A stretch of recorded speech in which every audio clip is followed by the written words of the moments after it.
Bonjour à toutes, bonjour à tous. Merci de nous suivre aujourd'hui en vidéo. Nous sommes réunis aujourd'hui pour parler d'un événement tout à fait particulier qui s'appelle la mort subite et qui chaque année provoque en France la mort de plus de 50 000 personnes.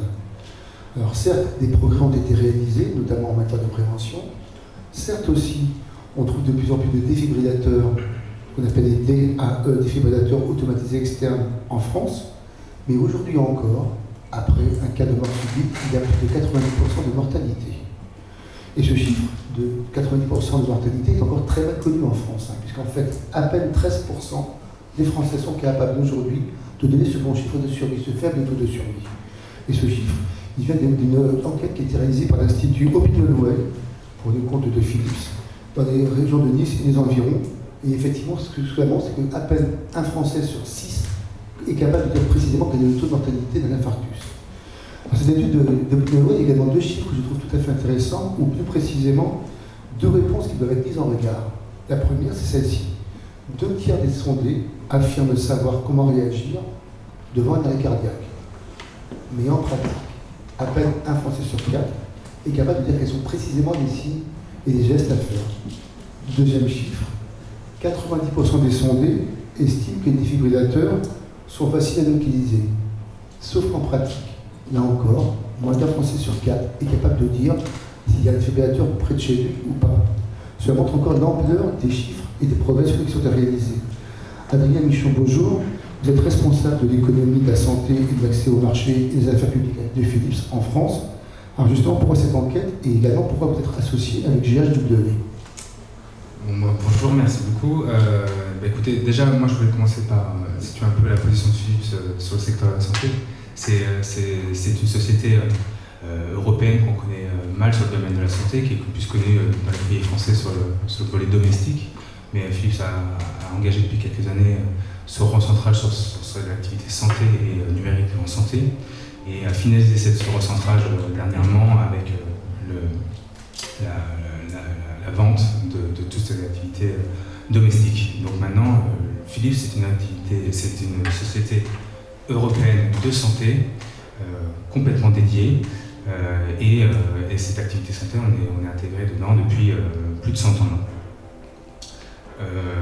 Et on est reconnu sur le plan cardiovasculaire et cardiaque en tant que leader des technologies de santé. Donc aujourd'hui, le marché du DAE, enfin du défibrillateur automatique externe, c'est une partie complète, enfin une partie de cette ligne stratégique qui se veut ubiquitaire sur tout le process de soins autour du patient, qui va de la prévention bien sûr, du dépistage, le diagnostic, le traitement et le soin hors des murs de l'hôpital, c'est-à-dire à domicile. Pour revenir sur cette enquête, il était intéressant, voilà, on est une unité nationale avec beaucoup de chiffres, on a beaucoup de chiffres sur les marchés, sur les besoins, mais le sujet de la mort subite, c'est quelque chose qui est un petit peu composite. On avait besoin d'une connaissance un peu plus fine, avec des chiffres robustes et concrets, pas seulement sur le marché et le besoin du défibrillateur, mais sur la globalité de cette pathologie qui est peu connue, mal connue. On le voit d'après les chiffres que vous venez de citer. Et voilà, on avait besoin de creuser tout ça. Et alors pourquoi cette association, justement, à l'association GHW? Alors, la coopération qu'on a avec GHW, elle date de plusieurs années. C'est quelque chose qui nous paraît assez évident. Philips n'est pas un simple fournisseur de défibrillateurs. On n'a pas envie de se positionner comme ça. C'est pas du tout l'objet de notre société, c'est pas du tout notre esprit. L'idée, c'est vraiment d'accompagner les vrais acteurs que sont GHW, les vrais acteurs de terrain, qui connaissent le terrain et qui vont mettre en musique. Voilà, on a à peu près tous les acteurs aujourd'hui sur cette table ronde qui vont entourer cette pathologie, qui encore une fois est très peu connue, et le simple équipement ne suffit pas à gérer ce problème. Donc effectivement, tout ce qui est sensibilisation, éducation, formation aux premiers gestes, repérage des premiers signes, je pense que c'est des choses qui sont élémentaires, même avant le défibrillateur. Et l'obligation de s'équiper, c'est très bien, mais ça ce n'est pas suffisant évidemment. On est d'accord, cela dit, à ce jour, combien est-ce que Philips a implanté de défibrillateurs en France? Est-ce que vous avez une idée? Alors, c'est des chiffres qui sont pas forcément faciles à avoir. Aujourd'hui, on voit que c'est un marché qui est bien sûr via la nouvelle loi de 2018. C'est un marché qui s'est ouvert avec une croissance à 2 chiffres tous les ans. Nous, Philips, on représente, on est dans le top 5 des plus gros contributeurs. Et il est un petit peu difficile d'avoir des chiffres très concrets sur le niveau d'implantation, mais un registre national, je crois, est en cours, qui devrait donner une traçabilité plus concrète d'ici quelques temps. Alors justement, on parle d'être concret. Comment se traduit justement concrètement aujourd'hui l'engagement de Philips en France et dans le monde sur ces questions? Alors, l'engagement de Philips, je pense que c'est ce que je vous expliquais déjà, c'est la coopération qu'on peut avoir avec le HW. Bien sûr du financement, mais aussi l'accompagnement à des actions de terrain pour faciliter justement tout ce que j'ai expliqué qui est autour de la défibrillation, mais qui va être plus en amont sur la prévention, sur le repérage des signes, les premiers gestes évidemment, et voilà. Parfait, merci beaucoup Arnaud. Gilbert Blaise, bonjour. Vous êtes donc président de l'association GHW qu'on vient de citer. Alors pourquoi avoir créé cette association? Et est-ce que vous pouvez à quelques chiffres nous donner l'idée de la façon dont vous pourrez expliquer et montrer exactement ce qu'elle a fait? Oui, bonjour. Donc Gilbert Blaise, président fondateur de l'association Global Earthwatch. Cette association a été créée en septembre 2013. L'année précédente, comme beaucoup d'associations en lien avec la santé, elle a pour origine le décès d'un proche de notre fils aîné, 31 ans, qui faisait une course à pied pour Paris-Dauphine pour la Fondation Abbé Pierre. Et à l'occasion de cette course, malheureusement, il a fait une mort subite du sportif. Donc c'est un drame évidemment familial qui est à l'origine de la création de l'association. Notre famille a décidé d'engager ce projet de création de l'association plutôt que de se limiter à faire un chèque à la recherche tous les ans, parce que malheureusement on a découvert les chiffres qui ont été rappelés clairement, 50 000 décès par an, un taux de survie de 7 à 10%, et une augmentation considérable du nombre de décès, rajeunissement de la population en matière de décès, féminisation aussi de la population, 40% de femmes quand même, de 35 à 55 ans, beaucoup de gens qui décèdent sur lieu de travail, à peu près 12 000 personnes, donc les chiffres sont quand même effrayants quand on compare aux décès sur la route, où l'État est beaucoup intervenu d'un point de vue législatif pour arriver à mettre sous contrôle la sécurité routière. En matière cardiaque, malheureusement, ça n'était pas le cas. Donc on s'est engagé pour véritablement bouger la société dans ce domaine en recherchant les partenariats qui vont bien. Et donc on s'est fixé un certain nombre d'objectifs, 5 au total, et nous tenons toujours ce que nous faisons. Donc les 5 objectifs, c'était former le plus grand nombre de personnes au massage cardiaque dans tous les milieux professionnels, sportifs, scolaires et grand public en priorité. On s'est fixé un deuxième objectif, c'est de soutenir la recherche cardiaque, mais aussi les gens qui conçoivent des outils pédagogiques en e-learning, des gens qui conçoivent du matériel cardiaque, des contacteurs qu'on peut trouver dans des vêtements, chez ceux qui ont eu des problèmes cardiaques qui ont besoin d'être suivis. Donc on est très engagé sur tous ces sujets de recherche. Au titre du premier point, on a formé 80 000 personnes en 8 ans, bénévolement. Au titre du deuxième, on a versé 500 000 € à la recherche, et on versera encore 100 000 en 2021 à l'occasion du prochain gala du 23 septembre prochain à Paris. Troisième objectif, pousser les pouvoirs publics à légiférer. Donc on était présent dans le décret du 19 décembre 2018 et très engagé dans la loi de 2020, du 3 juillet 2020, qui a mis en place le statut de citoyen sauveteur, la sensibilisation obligatoire des jeunes au collège et, pour les employeurs, la formation des futurs retraités. Donc nous sommes très engagés dans ce troisième point. Le quatrième, c'est la création en France du premier centre d'accueil des familles impactées par la mort subite. Nous, par exemple, notre fils est décédé un dimanche, on n'a pas eu le droit de le voir. On a été le voir à l'Institut médico-légal de Paris le lundi et on nous a dit que le jeudi, il fallait qu'on ait traité ses obsèques et puis c'est tout. Pas de prise en charge psychologique de la famille, des frères, des sœurs, le vide total, malheureusement. Donc nous sommes engagés à combler ce vide en créant le premier centre d'accueil, qui est à Paris. Le second sera créé à Sophia Antipolis, j'espère en 2021. Il devrait déjà être opérationnel s'il n'y avait pas eu le Covid. Un centre d'accueil, mais ça accueille les familles impactées par la mort subite, ceux qui ont survécu, les gens qui ont perdu des proches, pour les amener à s'engager, à être pris en charge par un psy, ce que nous, on n'a pas été fait. Nous, on est reparti au travail le lundi et on a recommencé comme si de rien n'était. Donc voilà ce que je peux dire en quelques minutes. Et alors je crois également que vous avez un cinquième et dernier objectif, qui est de mettre en place des territoires remarquables en gestes qui s'ouvrent. Absolument. Est-ce que vous pouvez nous expliquer ce que vous entendez plus souvent par c'est quoi, qu'est-ce que c'est que ces territoires remarquables en gestes qui s'ouvrent? Donc on a créé ce label et on a déposé la marque Geste Territoire Remarquable en Geste qui sort. Un territoire remarquable, c'est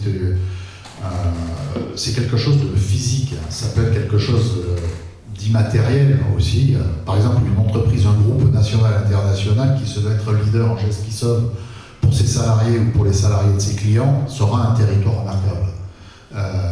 Aéroport Nice-Côte d'Azur est une cible pour nous pour en faire un territoire international remarquable en Geste qui sauve. Ça veut dire qu'on est capable pendant plusieurs années de monter des événements grand public. Évidemment, préalablement, on aura sensibilisé la plus grande partie des salariés de l'entreprise. On aura impliqué les acteurs économiques et partenaires de la plateforme. On aura impliqué les élus.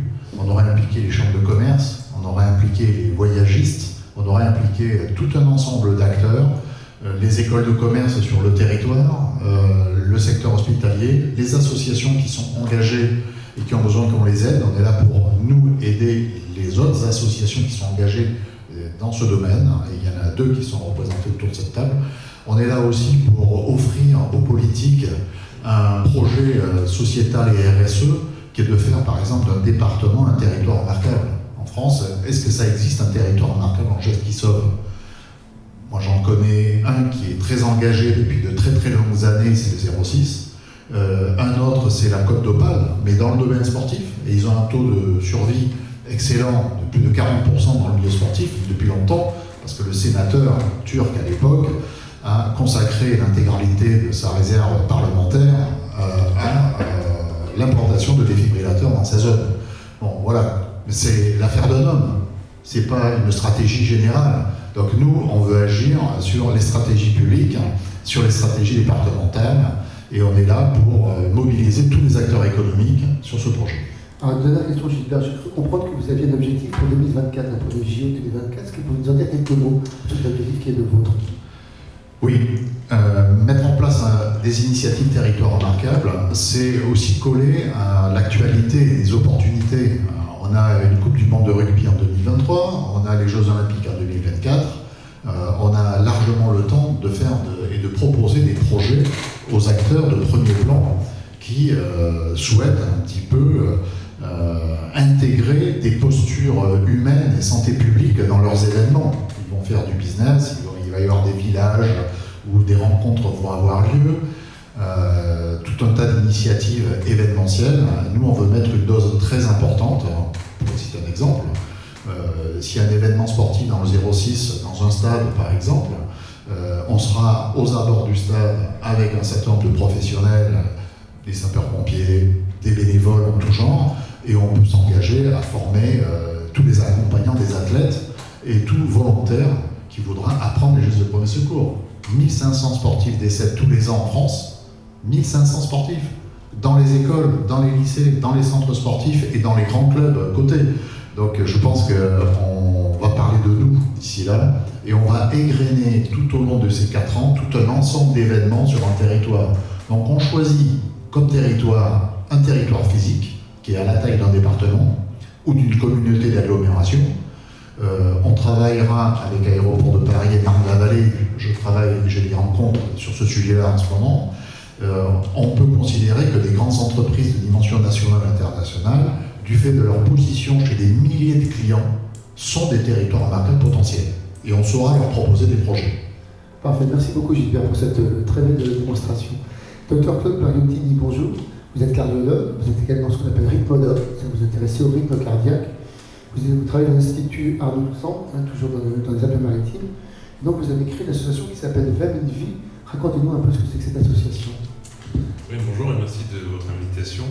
20 000 vies, en fait c'est un chiffre magique. Moi quand j'étais gamin ça me faisait penser à 20 000 lieues sous les mers, mais en faisant des... Donc je suis cardiologue, rythmologue et on sait qu'il y a 50 000 morts subites par an. À l'époque on a créé 20 000 vies, où j'ai créé 20 000 vies, c'était en 2009-2010. On sait qu'il y avait seuls 3% des patients qui étaient survivants à un arrêt cardiaque. Et on sait que dans les endroits où il y a des défibrillateurs et dans des endroits où les gens sont formés pour faire le massage et défibriller, le taux de survie est de 30%. Et le delta de 3 à 30%, en fait, ça fait 20 000. Et donc ce 20 000, c'est le nombre de vies, en théorie, qu'on pourrait sauver si on formait l'ensemble de la population, s'il y avait des défibrillateurs à disposition de façon aisée et remarquable. Le mot remarquable a plusieurs sens. C'est qu'on puisse les remarquer et les voir. Et donc, je m'étais dit que ce mot 20 000 vies, il y avait un petit côté magique à ce nom-là, et que c'était un bon nom pour nommer cette association, dont le but est de fournir des défibrillateurs, d'aider à favoriser les formations pour le grand public, et éventuellement de fournir d'autres choses, des matériels comme des mannequins ou autres que l'on a pu offrir aux différents acteurs. Alors, je sais que vous n'êtes pas seulement cardiologue, vous êtes également un rocker, vous êtes un musicien, vous avez fondé un groupe de rock. Racontez-nous un petit peu sur ce que vous faites, quel pont vous faites entre votre activité de rocker et celle de cardiologue. Alors moi, c'est pas une double vie, hein, c'est une seule vie, mais mes nuits sont longues. Alors comme je dors peu, je fais beaucoup de musique, je compose. Et j'avais eu cette idée d'essayer d'allier mes deux passions qui sont la médecine et la musique, et de voir comment est-ce qu'on pouvait combiner les deux. Finalement, je m'étais dit que si j'arrivais à faire de la musique et de gagner de l'argent de la musique, et que cet argent puisse aller pour sauver des vies et acheter des défibrillateurs, finalement, j'arrivais à lier mes deux passions. Et c'est ainsi que ça a commencé tout doucement. Au début, c'était très familial et amateur. On a fait un petit groupe de musique entre frères et neveux. Et après, c'est devenu un groupe professionnel. Mais finalement, on a réussi avec un groupe qui s'appelle The Low Budget Men. C'est le groupe que j'ai créé, dans lequel je compose les paroles et musique. Et en fait, on a réussi à faire des albums, à être coup de cœur en Angleterre comme artiste étranger en 2014. On est coup de cœur sur tous les vols d'Air France, British Airways, Australian Airlines. Enfin, on est diffusé un peu dans le monde entier. Et finalement, avec tout l'argent qu'on a pu récupérer, on a pu acheter actuellement 180 défibrillateurs. On a pu créer de nombreuses formations depuis 10 ans avec les secours, avec les pompiers, où on fait énormément de formations. Tous nos concerts sont initiés par la première partie de nos concerts, finalement. Ce sont les pompiers qui ouvrent nos concerts, qui font une démonstration de massage cardiaque. Ça prend 5 à 10 minutes. Les gens sont captivés par ces démonstrations, et puis les pompiers montent leur stand pendant le concert, et quand les gens partent du concert, quasiment tous les gens vont se former. Et donc on arrive sur certaines soirées à former 200, 300, 400, 500 personnes. On a pu ainsi faire des grosses dates, puisqu'on a pu faire, par exemple, à la fête du port de Cannes, on a fait des dates de 30 000 places. J'ai pu initier avec la ville de Nice, lors d'un concert Nice-Paris Saint-Germain, il y avait 23 000 spectateurs, et on a pu, à l'initiative de 20 000 vies, avoir 18 postes de formation dans le stade et en dehors du stade. Et ce jour-là, 23 000 personnes ont été impactées par la nécessité de pouvoir et de savoir sauver son prochain. Alors, je vous pose une question au cardiologue que vous êtes également. Est-ce que vous pouvez nous expliquer simplement ce que c'est qu'un arrêt cardiaque au fond, sur le plan physiologique et médical? Qu'est-ce que ça veut dire? Alors l'arrêt cardiaque, la mort subite n'est pas forcément un arrêt cardiaque. Déjà, c'est quelque chose qui est important à connaître. Et dans l'arrêt cardiaque, quand le cœur s'arrête, en fait, il y a deux causes pour que le cœur s'arrête. Il y a d'une part un arrêt par ralentissement du rythme cardiaque. Alors là, c'est pas du tout ce qui nous intéresse aujourd'hui. Ce qu'on appelle les blocs auriculo-ventriculaires, c'est-à-dire que le cœur est en arrêt, donc là ce qu'il faut c'est masser, le faire repartir le cœur, mettre un pacemaker ou autre. Et après, l'autre partie qui nous intéresse, c'est-à-dire la mort subite par fibrillation ventriculaire, en fait c'est le cœur qui est tellement rapide qu'il n'est plus capable d'être efficace. Ce qu'on appelle la fibrillation ventriculaire. La fibrillation ventriculaire, ça part d'une anomalie électrique du cœur, une extrasystole qui dégénère et qui contamine toute l'architecture électrique du cœur. Et du coup, le cœur est à 300-400 par minute. Il fibrille, c'est-à-dire que c'est un mouvement complètement anarchique, mais qui n'est plus capable d'avoir la fonction pompe du cœur pour alimenter le cerveau, et c'est ça la mort subite. par fibrillation ventriculaire, et c'est là où il faut faire tous les gestes que les pompiers vont vous montrer tout à l'heure, que le capitaine Cecconi va vous montrer, c'est-à-dire de masser, d'alerter, de défibriller. Et alors, est-ce qu'on sait quelles sont les causes d'un arrêt cardiaque? Est-ce qu'on sait les repérer? Est-ce qu'il y a des signes d'alerte précurseurs? Alors, les causes, en fait, elles dépendent essentiellement de l'âge. C'est-à-dire qu'on sait qu'après 40-50 ans, plus de 90% des causes de fibrillation ventriculaire sont dues à une maladie des artères coronaires. Donc, c'est une conséquence d'une cardiopathie ischémique. Ce sont des gens qui ont fait un infarctus, qui ont déjà un antécédent d'infarctus, et sur la cicatrice de l'infarctus, il peut y avoir ce type d'extrasystole qui donne des fibrillations. Ça peut être un infarctus inaugural. Pendant le moment de l'infarctus, il peut y avoir, même si l'infarctus est petit, si c'est un petit infarctus, il peut y avoir une anomalie électrique qui peut donner une fibrillation ventriculaire. Là, on est au-delà des 40-50 ans. Chez les gens qui ont moins de 40 ans, la plupart du temps, ce n'est pas une anomalie des artères coronaires, parce qu'ils sont trop jeunes pour cela, et c'est plus une anomalie structurelle du cœur, c'est ce qu'on appelle des cardiopathies hypertrophiques. Le cœur est très épais, et quand il est très épais, il est très excitable. Ça peut être aussi des anomalies congénitales du cœur, et aussi ça peut être des anomalies électriques du cœur, ce qu'on appelle des canalopathies, c'est-à-dire que les échanges dans les cellules entre le sodium, le potassium et le calcium sont anormaux. Et à ce moment-là, ça peut entraîner des hypervoltages dans les cellules et des fibrillations ventriculaires. Enfin, merci beaucoup pour ce panorama très complet. Une question justement à Philippe Cecconi, puisque on parlait des pompiers, donc vous êtes vous-même justement, vous êtes pompier, vous êtes chargé de mission DSADE, vous êtes également du service de santé et de secours médical des Alpes-Maritimes. Alors pourquoi est-ce que finalement un arrêt cardiaque est à ce point d'urgence absolue?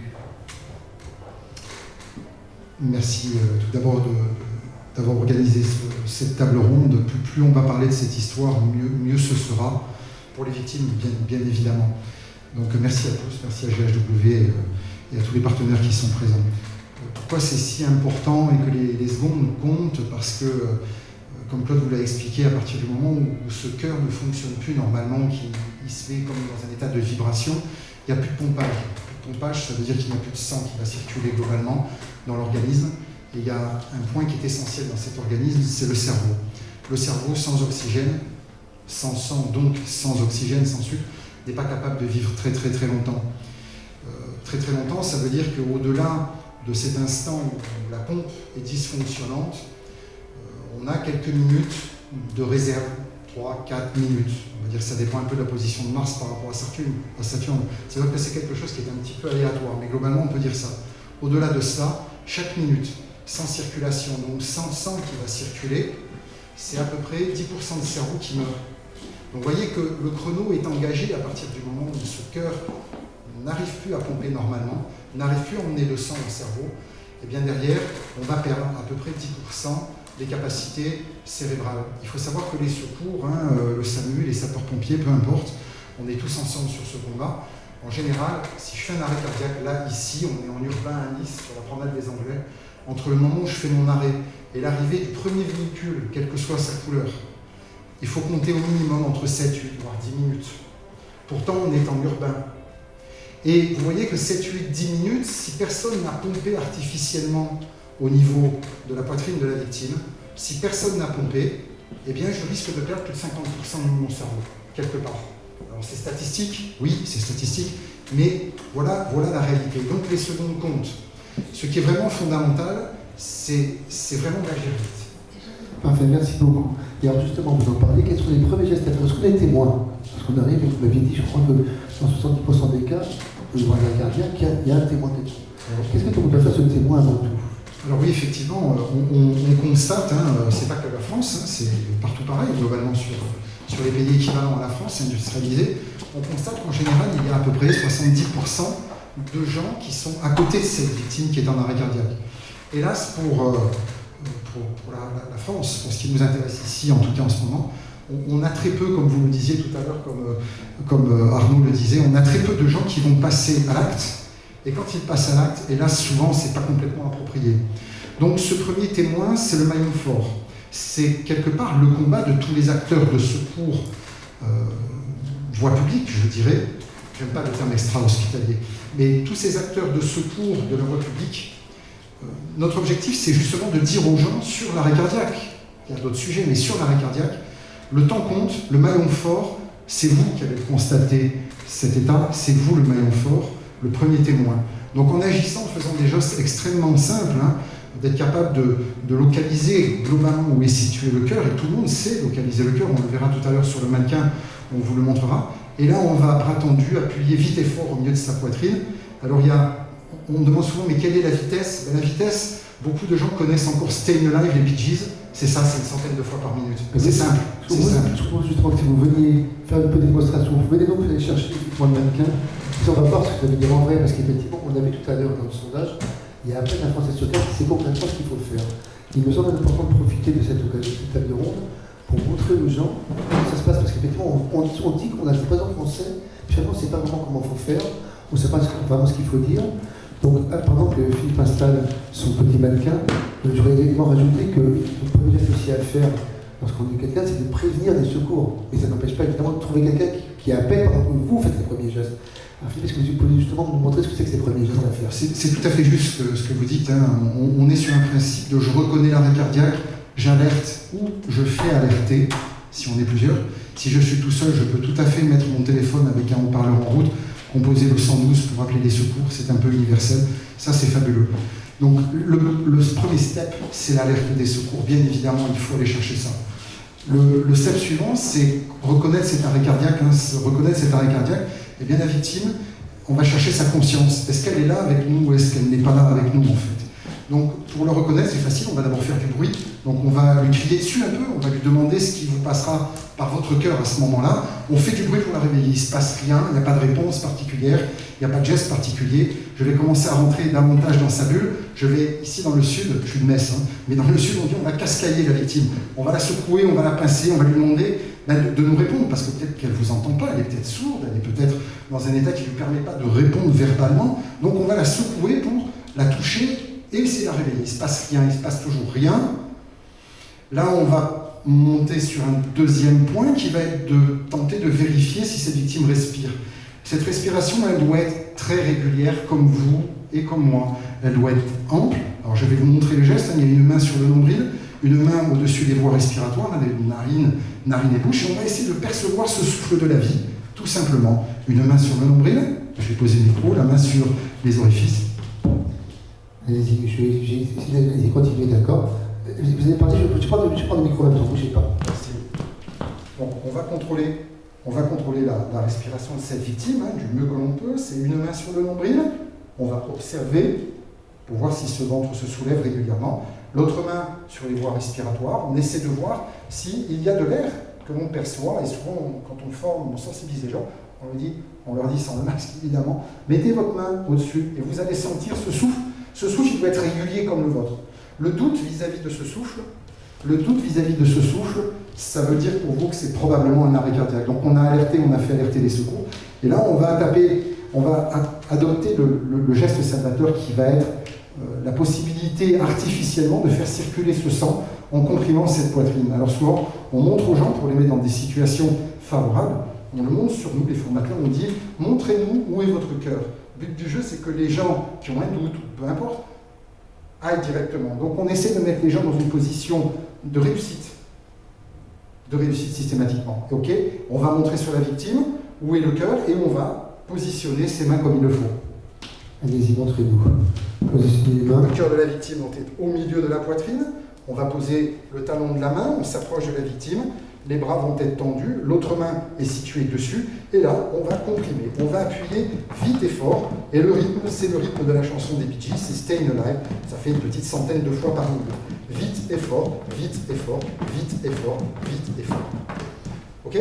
Donc ce rythme-là, à partir du moment que l'on a entrepris ce geste, vous avez quelque part le cœur de la victime entre vos mains. Donc, quand c'est parti, on y va quoi. On arrête, entre guillemets, pour ainsi dire plus, jusqu'à ce que la victime éventuellement se réveille, jusqu'à ce que les secours professionnels soient face à vous pour prendre le relais. Si on est un petit peu fatigué parce que c'est quand même un peu physique, quelqu'un peut venir vous aider, se met en face de vous, peut prendre le relais, etc. Donc vous voyez que cette pratique est extrêmement simple. Puis je fais un écho à quelqu'un que je connais d'Alsace qui s'appelle Fuchs, qui était médecin en chef des sapeurs-pompiers d'Alsace. Et lui, il faisait fabriquer des kits aux enfants, il faisait prendre une grosse bouteille d'eau de 2 litres. On buvait l'eau qui était dedans, on laissait le bouchon, et on explique ce que je viens de vous expliquer. On reconnaît l'arrêt cardiaque, Et puis avec cette bouteille, on a un mannequin qui n'est pas la réalité, mais le positionnement vertical des épaules au-dessus du cœur, les bras tendus, la vitesse, etc. Vous pouvez le matérialiser quelque part au sein de votre propre famille. Parce que je vous disais tout à l'heure que le premier témoin est la pièce fondamentale. Au-delà d'appeler, de masser et défibriller, à la maison, le témoin est aussi quelque part citoyen qui va pouvoir éduquer et enseigner les populations. Parfait, merci beaucoup Franck. Merci Denis Pauset, bonjour. Vous êtes dirigeant de GSF, une entreprise de propreté. Et alors donc, je sais que chez vous, vous avez donc décidé de former des salariés. Alors pourquoi vous les avez formés? Est-ce que vous avez des résultats de cette formation que vous avez en entreprise? Oui, alors nous avons formé des salariés, surtout sur la région parisienne, parce que pour nous c'est un enjeu de santé publique, car comme vous l'avez rappelé très justement, le nombre de décès augmente, surtout à cause des problèmes cardiaques. On a cité le chiffre de 50 000. Nous sommes une société, nous avons été créés en 1963, et donc l'âge moyen de nos salariés est en augmentation. Donc on voulait sensibiliser le fait qu'il y avait des problèmes de mort subite chez nos salariés, et ça rentre dans notre politique RSE que l'on mesure tous les ans avec Ecovadis, bien sûr. Mais nous travaillons, nous sommes une entreprise de propreté et de service, nous travaillons pour le moment ou tôt le matin ou tard le soir. Donc il y a très peu de gens dans les bureaux, très peu de gens dans les usines, et quand il arrive un problème cardiaque, il n'y a pas grand monde pour appeler au secours. Nous essayons d'avoir un sauveteur secouriste du travail sur chaque site, et avec Gilbert, nous avons décidé de former nos salariés pour pouvoir donner la possibilité de sauver des vies, que ce soit des salariés GSF ou des salariés de chez notre client, pour pouvoir sauver des vies et éviter justement un mort suite à une mort subite. Et alors, concrètement, ça se passe comment? Ça dure combien de temps? Est-ce que c'est dans le temps de travail? C'est à quel rythme? Alors, un peu comment ça se passe. Alors, les salariés donc, sont formés par l'intermédiaire d'un collaborateur de GHW. Nous travaillons sur des sites clients. Donc, bien sûr, nous demandons l'autorisation à nos clients de pouvoir amener donc, une personne pour pouvoir former ces salariés. Et ces salariés, donc il y a un mannequin, comme là tout à l'heure exactement, il y a un mannequin qui est là, il leur explique pourquoi, qu'est-ce qu'il va faire, et les salariés sont très intéressés parce qu'on ne leur fait pas de la formation sur leur métier, c'est-à-dire on ne leur apprend pas à utiliser un produit, une machine, j'ai envie de dire un balai. Et quand ils rentrent chez eux, ils disent on a été formé par notre entreprise GSF, et on peut sauver une vie. Et nos salariés ne sont pas des polytechniciens, ne sont pas des énarques. Quand ils rentrent chez eux, ils sont fiers d'avoir appris quelque chose pour sauver une vie. Et c'est ça qui est important, et c'est ça qu'on veut essayer d'étendre de plus en plus au niveau de nos établissements et au niveau de nos clients actuellement. Et alors justement, c'est ma dernière question. Quels sont les retours que vous avez de vos salariés? Vous avez commencé à évoquer un petit peu.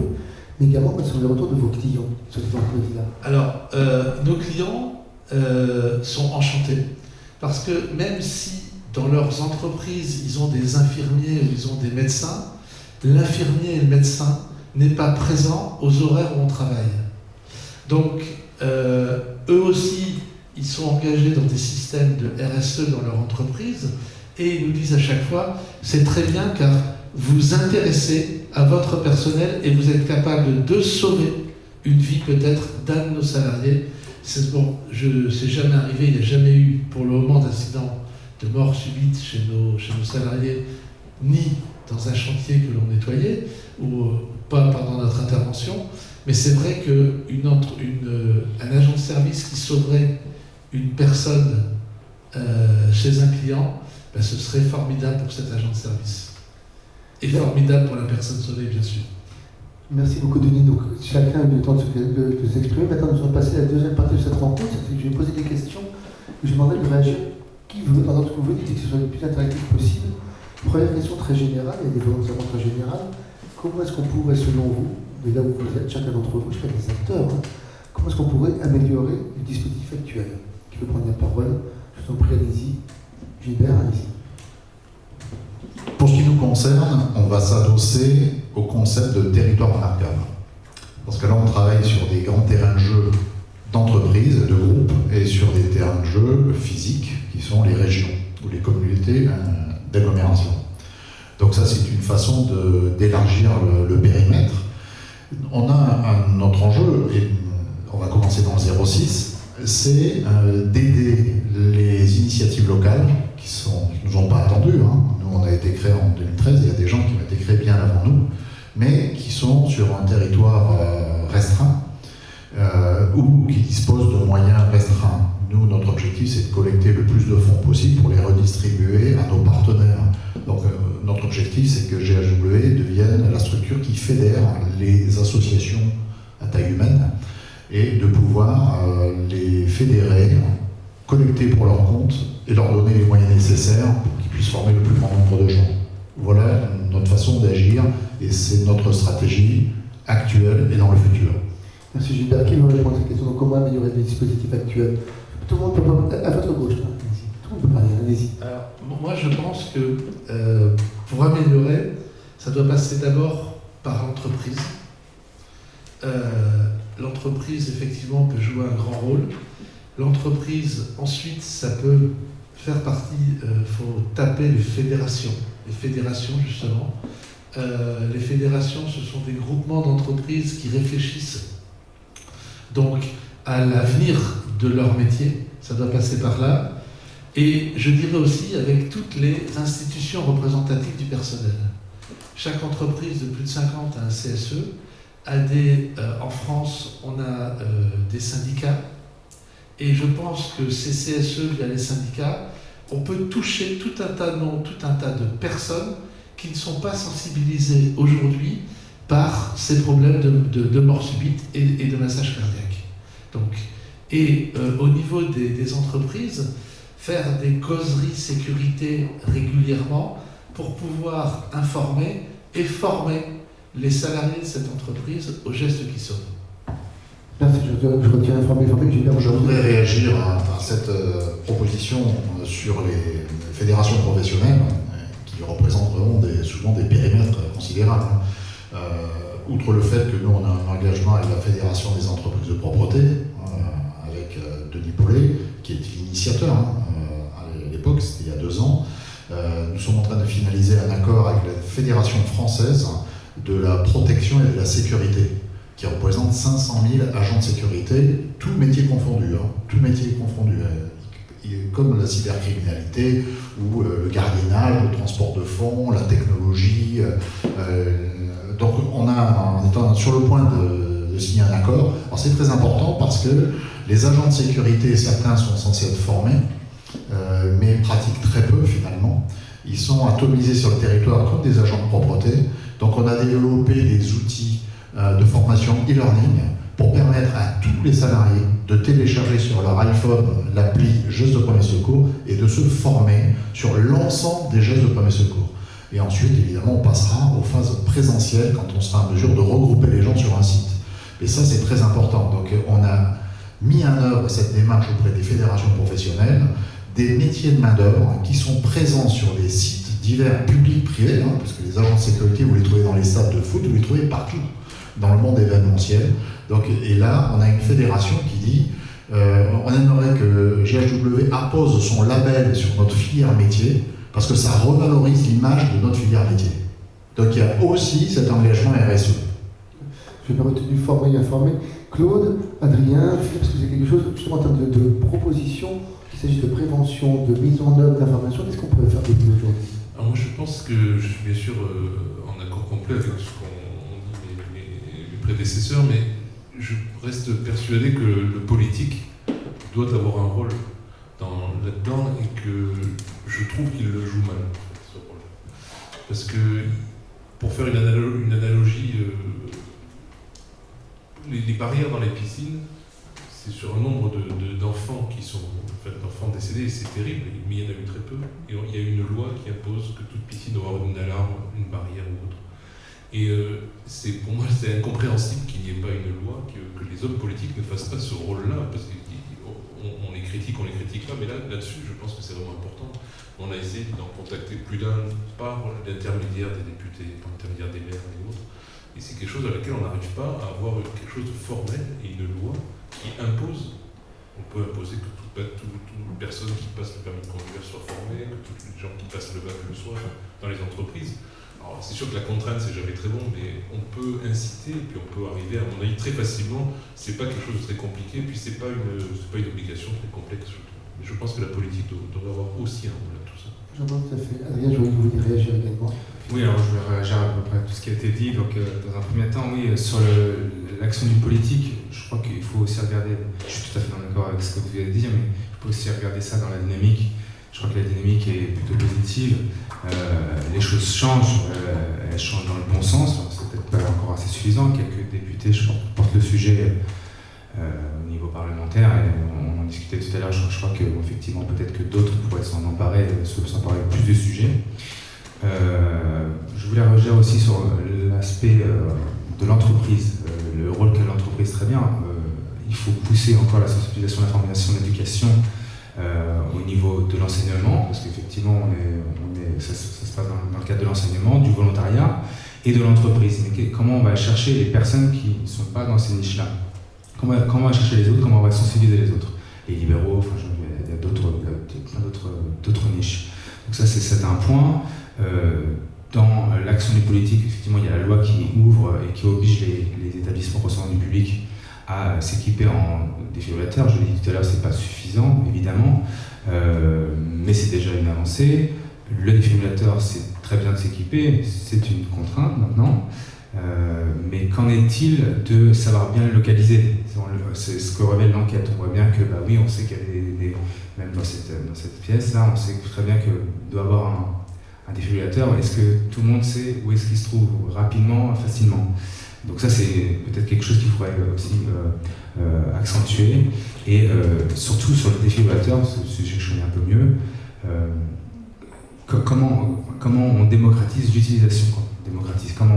C'est quelque chose qui n'est pas facile. Enfin, c'est facile à mettre en place et tout sur un mannequin. Mais quand on est sur l'acte, je pense que monsieur en parlera mieux que moi, mais voilà, c'est quand même un acte fort. Il faut savoir enlever la peur des gens d'utiliser ce genre d'outils. Et je crois que pour terminer, je crois que la vraie action qu'il faut faire, c'est transposer toutes les initiatives locales, toutes les initiatives que Gilbert met en place, mais peut-être d'autres aussi, mon voisin aussi d'ailleurs, et les transposer, les passer à l'échelle nationale. Effectivement, c'est très bien d'avoir des initiatives locales, très territoriales. Pourquoi pas les transposer à l'échelle nationale? Tout à fait. On va effectivement en parler. On va pas de ce qu'est le défibrillateur, parce que dans un petit moment, Philippe va nous faire une démonstration de ce qu'est le défibrillateur. Mais avant, je vais vous poser de façon plus générale. Comment est-ce qu'on pourrait améliorer les dispositifs actuels, notamment en matière d'information du grand public? Et on parlera après des défibrillateurs de façon plus spécifique. Merci. Moi, j'ai tellement de choses à vous dire.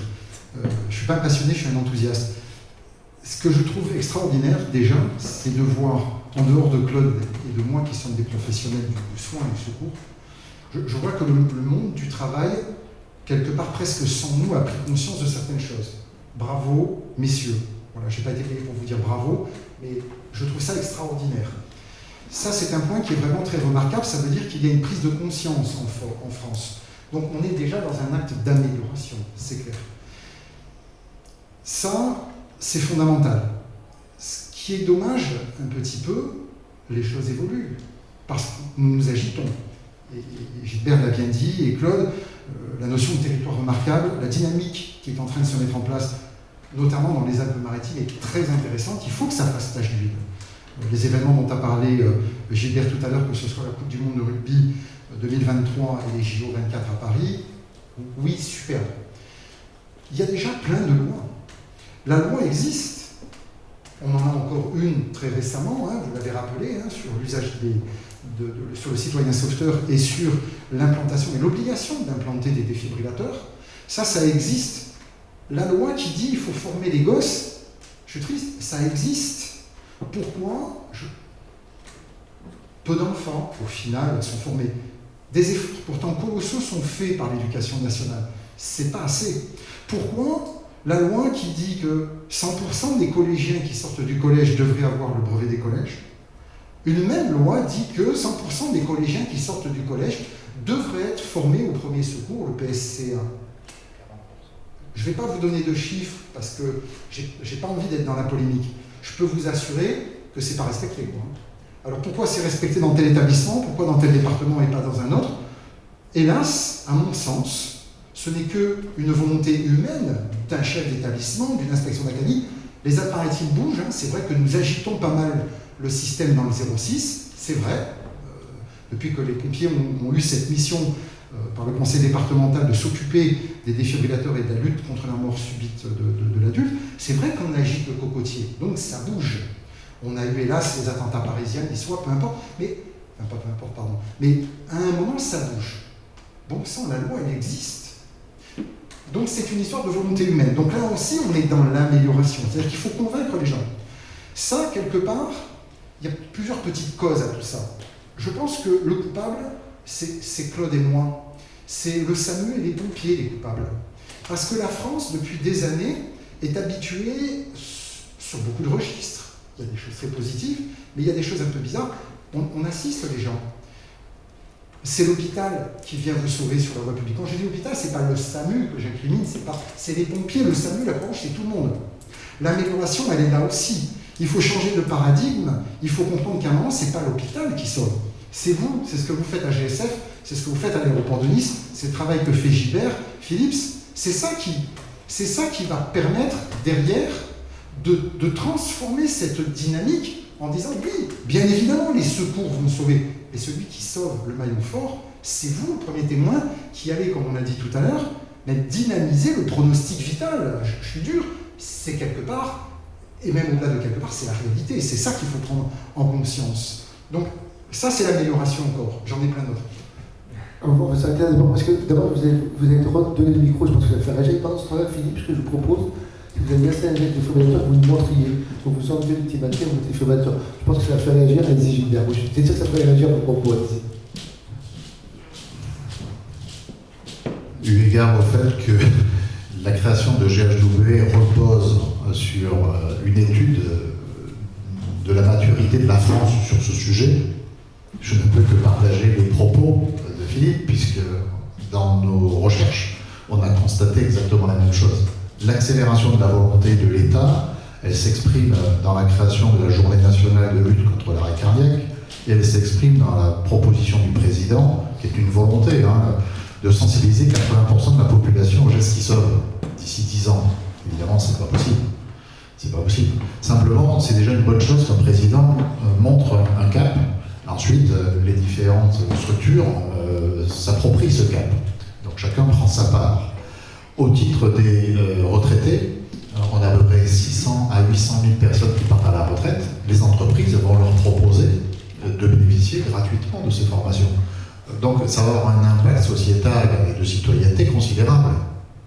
Je rappelle que normalement, on devait former à la journée des jeunes, à la JAPD, on devait former les 800 000 gamins tous les ans. Et vous savez que les budgets ont été retirés et qu'en disant, ben non, on les forme déjà au collège, donc on ne va pas les repayer une deuxième fois. C'est ce que l'on m'a dit. Je ne l'ai pas vérifié. Mais je pense que ce que l'on m'a dit est quand même proche de la vérité. Donc à partir de ce moment-là, on a continué à maintenir la pression sur les parlementaires, d'où le décret de 2008, d'où la loi de 2020, et on voit que ça bouge. Les ERP en France, il y en a des millions. Il y a 2 millions d'entreprises. Vous me posiez la question tout à l'heure, combien de défibrillateurs implantés en France? En fait, quand on a créé l'association, il y en avait 120 000. C'était en 2013. Bon, je sais pas, il y a peut-être 250, 300 000 installés. Peut-être 500 000, j'en sais rien. Mais on est très très loin du compte. Récemment, j'ai rencontré le président fondateur d'une société qui gère des piscines municipales. Et il gère 80 piscines municipales en délégation de service public. Mais il a des millions de gamins qui, dans l'année, passent dans ces piscines. Est-ce qu'il y a des défibrillateurs dans toutes les piscines? Réponse, non. Non. D'accord? Et vous savez que c'est un des endroits où il y a le plus de morts subites. C'est dans les piscines que les gens font des morts subites. Donc nous, on est en train de monter un gros projet avec lui pour équiper en défibrillateur toutes ces piscines. Et avec un avantage, c'est que dans son groupe, il y a des afficheurs dans toutes les piscines qui sont en réseau en France. Et on va faire de la pédagogie sur les afficheurs, en clair sur des écrans. Donc on est sur un projet comme ça avec lui. Vous voyez, ce ne sont que des rencontres entre des individus qui sont confrontés à la problématique, qui ont des outils, des moyens, mais qui n'arrivent pas à additionner les compétences pour performer. Et c'est pour ça qu'on a une vision stratégique d'entreprise. C'est-à-dire si on applique à ce secteur d'activité une démarche de performance d'entreprise, on arrivera à accélérer et à être plus productif sur cette problématique de santé publique. Je voulais juste rebondir par rapport aux aéroports, justement, parce que c'est très intéressant, parce que la première étude Princeps qui a montré qu'on pouvait sauver des vies de façon très très significative, c'est l'aéroport d'Atlanta, qui est un des plus grands aéroports du monde, et qui a été quadrillé par... c'est une ville en fait, qui a été quadrillée à quasiment toutes les intersections par des défibrillateurs. C'était dans les années 90, ils avaient montré qu'en fait, parce qu'on sait que l'aéroport est un endroit de stress, on est pressé et autres, et c'est là qu'il peut y avoir effectivement des problèmes cardiologiques, et que c'est dans cet aéroport a été le début de la compréhension de pouvoir sauver des vies, c'est dans les aéroports. Donc ça revient vraiment à ce que vous disiez tout à l'heure. Et l'une des initiatives que nous avions essayé d'avoir avec Philippe Soucy, qui est maire adjoint à la ville de Nice et qui a fondé l'association 20 000 vies avec moi, c'est qu'on a essayé d'imaginer justement, parce qu'on parlait de cet aéroport d'Atlanta, on se disait, mais est-ce qu'on ne pourrait pas quadriller la France comme un aéroport finalement? C'est compliqué, mais l'un des meilleurs moyens que l'on avait imaginé de pouvoir quadriller la France, c'est soit les études notaires, soit les pharmacies, parce qu'elles sont ciblées en fonction du nombre d'habitants. Donc on s'était dit que la pharmacie, avec la croix verte dans la rue, si jamais il y a un accident, ça pourrait être un très bon signal d'alerte en disant je vais à la pharmacie chercher le défibrillateur. On s'est un petit peu heurté au monde des pharmaciens, ça n'a pas été simple. Et je pense que c'est une idée encore, toutes les pharmacies n'ont pas de défibrillateur, et je pense vraiment que toute pharmacie devrait en avoir un, parce que dans la rue, quelqu'un tombe à la rue de France, qui est juste derrière cet hôtel dans lequel nous sommes. Moi, personnellement, je ne sais pas où est-ce qu'il y a un défibrillateur, je n'en ai aucune idée, il n'y a aucun panneau, j'ai encore regardé en venant. L'été dernier, j'étais en vacances à Stockholm, dans la rue, il y a des panneaux, il y a autant de panneaux pour des publicités d'IKEA que pour des défibrillateurs. On voit des défibrillateurs, il y a des panneaux qui indiquent les défibrillateurs dans les rues. Je pense qu'en France, on est très loin du compte, et voilà, je pense qu'il faut mieux quadriller la France avec des défibrillateurs également. Non, justement, c'est ma question, puis après Philippe va faire une démonstration. Comment est-ce que concrètement on pourrait faire en sorte qu'en France on connaisse mieux l'emplacement précis des défibrillateurs? Est-ce qu'il faut faire de la géolocalisation? Est-ce qu'il faut faire un site internet? Quelles seraient selon vous là où les solutions possibles? On peut répondre. Il n'y a pas que vous nous ferez une petite démonstration des défibrillateurs, mais avant, comment faire en sorte de mieux savoir en France où est un défibrillateur? Parce qu'effectivement, ça paraît presque impayable. Pour l'instant, ça paraît. En fait, les solutions sont multifocales. L'une des solutions, c'est ce qu'a dit Claude, c'est de faire travailler notre bon sens. Tout l'arsenal législatif existe quelque part. La problématique, c'est nous, quoi. C'est notre système qui est comme ça. Il faut des gens de bonne volonté. Merci encore, je le répète, bravo. Allons-y, merci pour cette table ronde. Mais il faut simplifier l'accessibilité à l'information, c'est-à-dire qu'il faut parler de ces fichus défibrillateurs. Gilbert l'a dit tout à l'heure, 3500 morts de la route en France. Vous voyez des pubs à la télé. Il y a la canicule, vous voyez des pubs, j'enlève le Covid. Vous voyez des pubs. Vous voyez des pubs sur l'arrêt cardiaque? Non. Non. Donc on s'agite localement. À un moment, il va falloir passer la vitesse au-dessus. Il faut simplifier l'accessibilité à ces appareils. Alors, certains ont parlé tout à l'heure d'une plateforme de géorecensement depuis la loi sur les défibrillateurs. Je suis désolé, j'ai une retenue par mon uniforme, mais c'est loin d'être fonctionnel. Hein. Alors, il y a eu le Covid au milieu. Allez, on va dire qu'il y a eu le Covid au milieu. Il existe déjà des applications, notamment il y en a deux qui ont assez pignon sur rue en France. La première, c'est l'application des bons samaritains qui s'appelle Staying Alive. Donc leur raisonnement est très, très chouette parce que Staying Alive, la bonne vitesse, reste en vie. Ok, donc du coup, je vous engage à aller télécharger notamment cette application. Il y en a une deuxième, et ça c'est typiquement français, donc c'est les jeux de la concurrence. Allez, je vais arrêter là. Mais ça s'appelle Sauve Live parce que je ne suis pas attaché ni à l'une ni à l'autre. C'est dommage, on a deux trucs, donc il faut avoir les deux applications, c'est ce que j'ai sur mon téléphone, pour géolocaliser. Là encore, c'est une histoire d'éducation des populations. Il faut améliorer cette éducation, tout le monde l'a dit, au permis, tout ça. Mais il faut qu'à un moment, quelqu'un bouge et le fasse. Allez-y Arnaud, Gilbert, et après vous nous montrerez. Ça va rien, mais je voulais juste rajouter un petit truc qui est peut-être anecdotique, mais notamment par rapport à ce que vous venez de dire sur les pharmacies et ce que vous venez de dire sur la sensibilisation. Il y a aussi le problème des défibrillateurs, il y a des actes de vandalisme qu'on voit qui foisonnent un petit peu, et je crois que c'était quelque chose qui a été un mouvement de recul pour les pharmacies, parce qu'effectivement l'accès aux défibrillateurs devait être à l'extérieur de la pharmacie, bien sûr, parce que les pharmacies sont pas ouvertes 24 heures sur 24. Et les actes de vandalisme, je pense qu'effectivement ça, on pourrait le freiner par la sensibilisation aussi. Merci beaucoup Gilbert. Juste par rapport à ce que dit Arnaud sur le vandalisme, 2007 la loi sur l'accès au grand public des défibrillateurs, donc 2007 à aujourd'hui, on a eu dans les Alpes-Maritimes en matière de vandalisme vol, moins de 10 actes de vandalisme vol. Pourtant, on a des appareils placés dans des endroits où il n'y a aucune caméra de surveillance, où on pourrait se dire dans ce quartier, blabla. Donc il y a du vrai et il y a du faux. Néanmoins, devant une pharmacie, il y a des caméras, dans des rues, et en informant les gens que ça demain, ça va sauver votre mère. Peut-être. Gilbert, vous voulez pas, vous devez dire également. Juste un mot sur les pharmacies, parce que ça m'évoque un souvenir, c'est que les 2 pharmacies ouvertes 24 heures sur 24 à Nice, il a fallu attendre 2016, le concert qu'on a fait au Théâtre de Verdure pendant le quart de cible, pour 20 000 vies, je suis allé amener les 2 défibrillateurs aux pharmacies ouvertes 24 sur 24. Ce qui veut dire qu'il n'y avait pas, dans une ville comme Nice, de défibrillateurs 24 sur 24 dans les pharmacies de garde. Donc il a fallu qu'on fasse 3 notes de musique pour le faire. C'est regrettable, effectivement. Gilbert, vous direz chef, et on montrera la démonstration effective. Donc pour répondre à cette question, je rappelle que la loi de 2018, elle dit la chose suivante, elle prévoit également la mise en œuvre d'une base de données nationale relative aux lieux d'implantation et d'accessibilité des défibrillateurs automatisés externes sur l'ensemble du territoire. Un arrêté du ministre de la Santé est attendu pour préciser les modalités de mise en œuvre de cette base, qui pourrait bien être proposée en open data, afin qu'il soit aisément possible de géolocaliser un défibrillateur sur le territoire national. Donc la loi, elle date quand même d'il y a 2018, donc c'est pas très très vieux, mais on est dans un pays qui va lentement. Ça me rappelle quelqu'un qui me disait que l'État a l'éternité plus un jour. Donc il n'y a pas de problème. Sur le sujet des dégradations, je rappelle que la loi de 2020 renforce les sanctions en cas de dégradation des défibrillateurs, donc ça c'est clair. Et à propos de la pédagogie dont on a parlé, nous on est en train de monter une initiative avec Philips, avec la fondation Philips d'ailleurs, qui concerne les enfants, les 30 000 enfants qui sont à la fondation des apprentis d'Auteuil. Vous savez que les enfants qui rentrent dans ces fondations sont des enfants qui ont souffert soit pour des problèmes familiaux, soit ils ont été abandonnés, soit ils ont été martyrisés, soit ils sont issus de l'immigration sous contrôle, contrairement aux 60 000 apparemment qui ne sont pas pris en charge par l'État aujourd'hui en France. C'est des chiffres de ce matin, aux infos.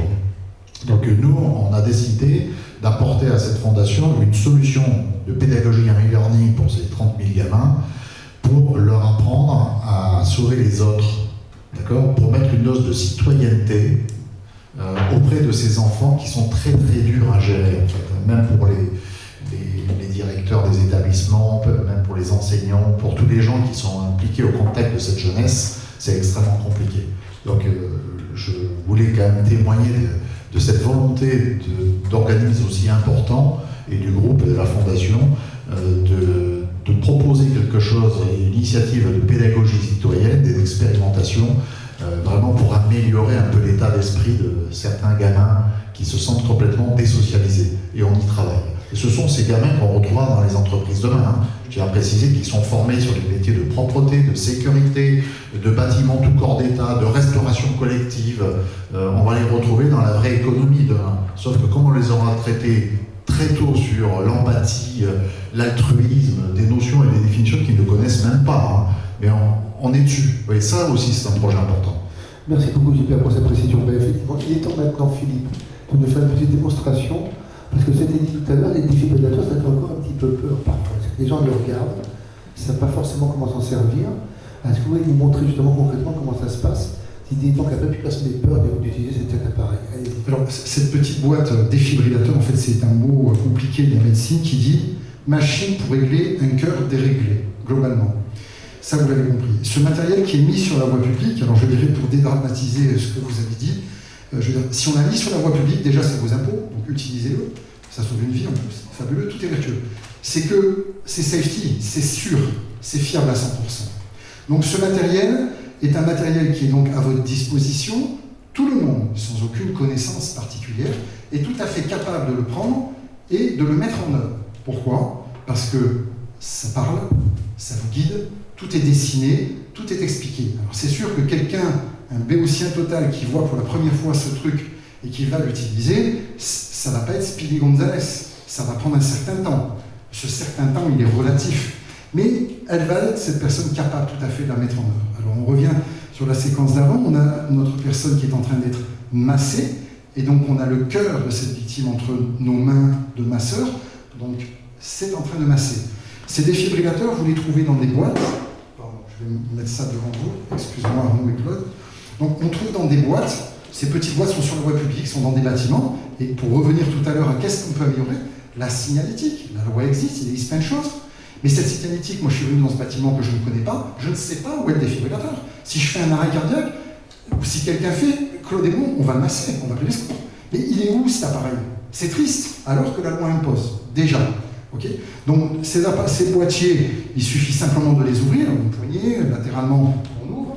Alors là, il n'est pas fixé au mur, ça va être difficile pour moi de l'ouvrir, donc on l'ouvre. En général, il y a une petite alarme à l'intérieur qui permet d'alerter l'entourage eh bien, qu'il y a un événement. Donc ça va sonner, ça va s'éclairer. On prend à l'intérieur le super sac, alors c'est pas un sac Chanel, hein, c'est un super petit sac. Alors là, je vais vous montrer un défibrillateur, peu importe la marque. Globalement, tous fonctionnent sur le même principe. Ça parle, tout est dessiné, c'est automatique.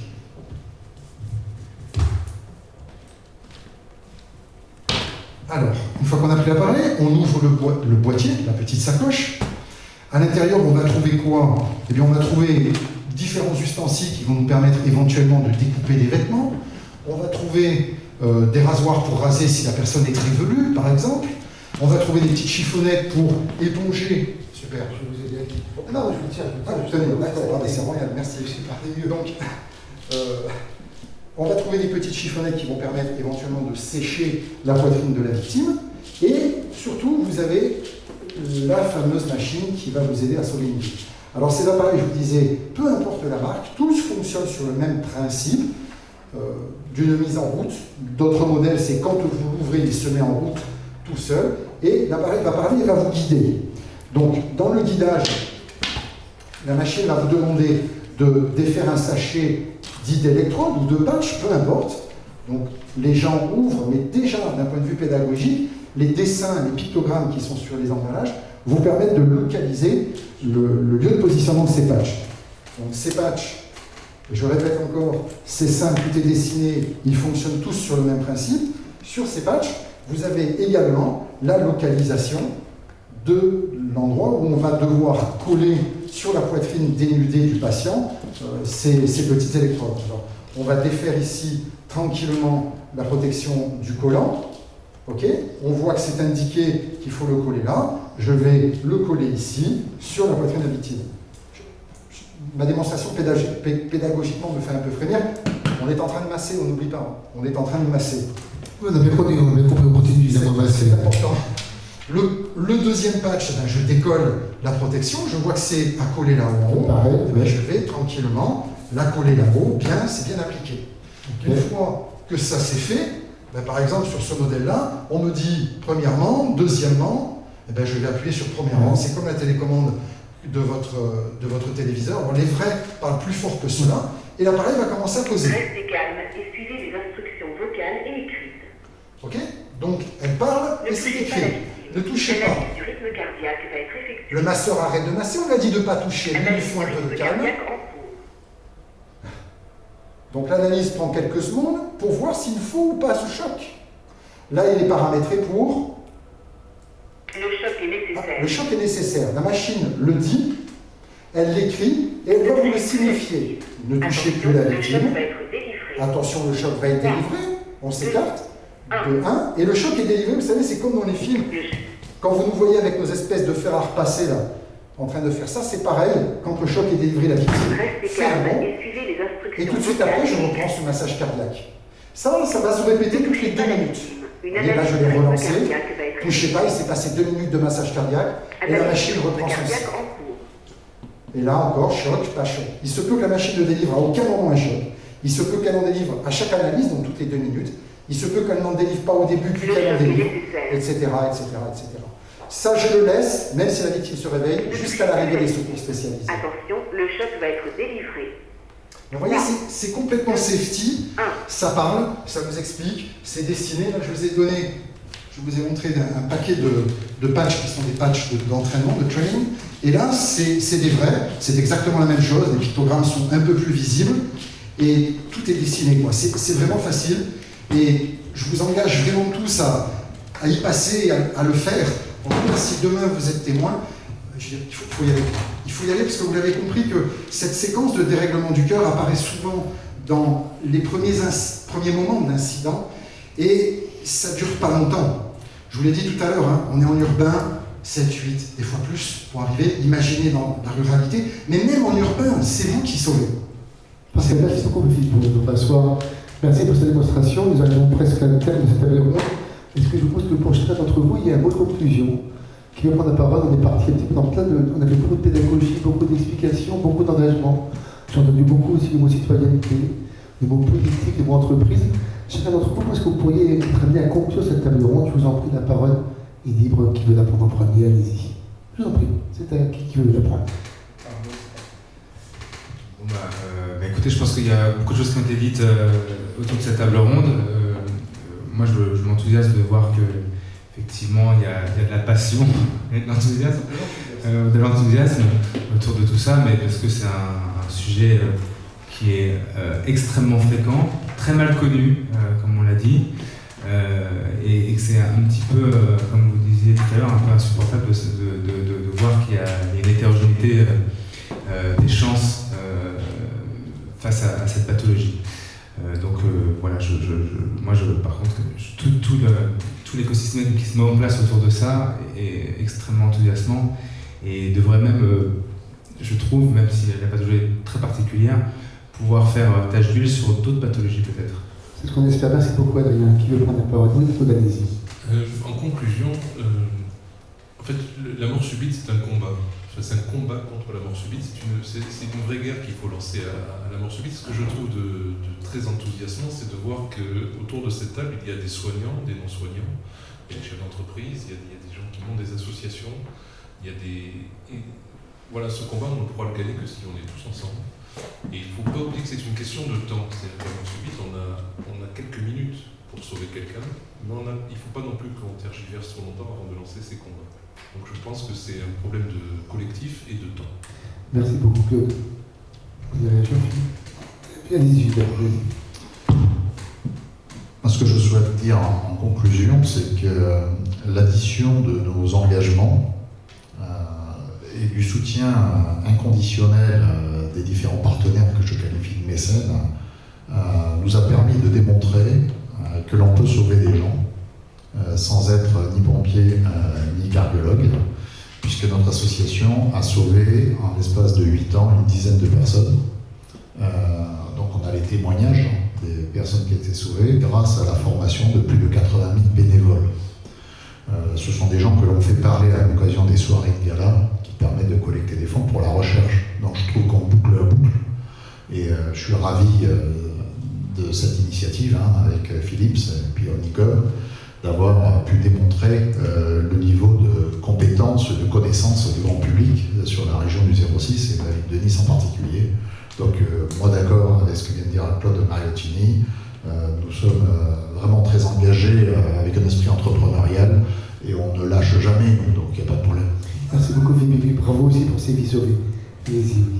Moi j'ai envie de vous dire merci à toutes et à tous d'être là pour parler de cette mort subite. Moi j'en étais convaincu, enthousiaste bien sûr, et je pense que c'est toujours ensemble qu'on réussira à faire quelque chose. Voilà. Et merci de votre présence, elle est importante. Vous voulez nous dire un petit mot de conclusion, encore un petit peu. Alors, passage de flambeau pour conclure, je suis très honoré. Je dirais que le maillon fort, c'est vous, là de l'autre côté de cette caméra, qui nous avez regardé ces enregistrements. Donc, si le maillon fort, c'est vous, c'est là encore du lien de société, c'est de l'altruisme, c'est la société. Notre système fonctionne par vous, les citoyens, dont nous faisons partie. Donc, tous ensemble plus fort, je vous engage à passer à l'acte et on va y arriver, j'en suis sûr, je suis optimiste aussi de nature. Écoutez, merci beaucoup à tous les 6, merci d'avoir participé à cette table ronde. Je me permets peut-être de reprendre le même mot que Philippe, c'est vous qui regardez cette vidéo. Écoutez, regardez-la, mais surtout partagez-la. Parlez-en autour de vous. Envoyez le lien. Plus il y aura de personnes qui verront cette vidéo, plus il y aura de personnes qui auront envie de participer à cette entreprise qui, vous l'avez bien compris, est à la fois publique, privée, individuelle, collective. En un mot, c'est une entreprise qui est citoyenne. Merci à tous en tout cas. Très bien.